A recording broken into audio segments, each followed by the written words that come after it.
Babala sa lahat ng Pilipino na uuwi sa Pilipinas, iwasan yung magdala ng Philippine peso na higit sa 50,000 pesos dahil kahit na mag-iiyak pa kayo sa harapan ng kusto, hindi kayo pagbibigyan dahil may batas po sila na sinusunod. Pag sumubra sa 50,000 pesos ang dala ninyo, malabo nyo talaga itong may uwi, maliban na lang kung foreign currency. May isa kasi tayong kababayan, ang luhaan ng lumabas sa NAIA Airport matapos maharang at makumpiska ng Bureau of Custom ang bitbit nitong malaking halagang pera na kanyang pinaghihirapan. Isa na sana si kabayan sa maraming OFWs na maswerte sa amo dahil binayaran ang kanyang long service pero minalas ito pagdating sa airport sa Pilipinas dahil sa polisiya ng Bureau of Custom na hindi nasunod nitong ating kabayan. Ayon kasi sa sumbong nito, bago umano siya umuwi sa Pilipinas, binigyan umano siya ng kanyang amo ng Hong Kong dollar para sa 12 years nitong paninilbihan na tinatawag na long service sa Hong Kong. Tulad ito sa mga OFW sa Middle East na binabayaran ng mga amo ang kanilang end of service benefits or indemnity. Sa salaysay ni kabayan, pinapapalitan umano niya ng peso ang dolyar na bigay ng kanyang amo na umabot ng 150,000 pesos. Kaya't bitbit niya ito pauwi ng Pilipinas na nakadeklara umano sa e-travel para daw walang problema. Pero pagkalapag sa NAIA Airport,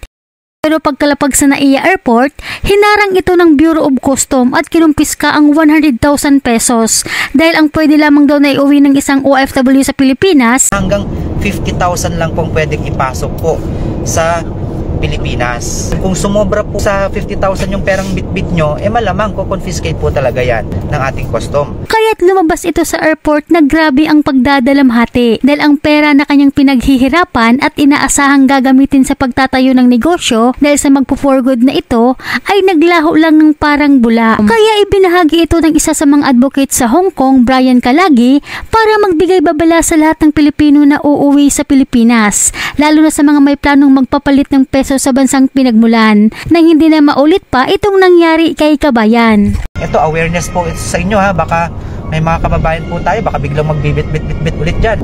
Pero apparently sa bansa natin, 50,000 which is more or less not even 1,000 US dollars. Ridiculous. Na napakaliit na halagang pera kung tutuusin para sa mga taong nagtatrabaho sa abroad. Yes. So yun nga, katulad ng sabi ni Brother Alvin, itong batas na to would entail revision of the law, no? Yung kailangan baguhin. Yung legislation, hindi, the law is already there, no? But it's just more of amending the law.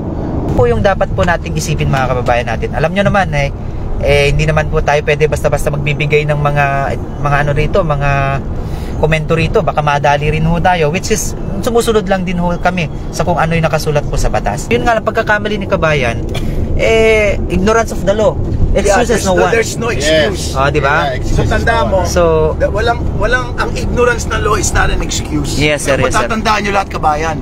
Dahil pag sinabi nyo, ay hindi ko po alam, hindi po yun excuse ever. Kaya kailangan, alamin nyo palagi, magtanong kayo, kung mag-google kayo kung ano yung batas, kasi hindi nyo pwedeng gawing excuse na hindi nyo alam yung batas because ignorance of the law is not an excuse. Yes. Yan po. Kaya magsilbing aral sa atin lahat itong masamang nangyari kay kabayan. Napakasakit nito sobra. Pinaghirapan mo ng ilang taon, nasa mga kamay mo na sana, pero ganito lang ang nangyari. Kaya magdubli ingat kayo at maging sigurista mga kababayan dahil di po madali ang trabaho nyo sa abroad. Hanggang dito na lamang po, mag-ingat po kayo palagi kung saan man kayo ngayon. At Merry Christmas po sa inyong lahat.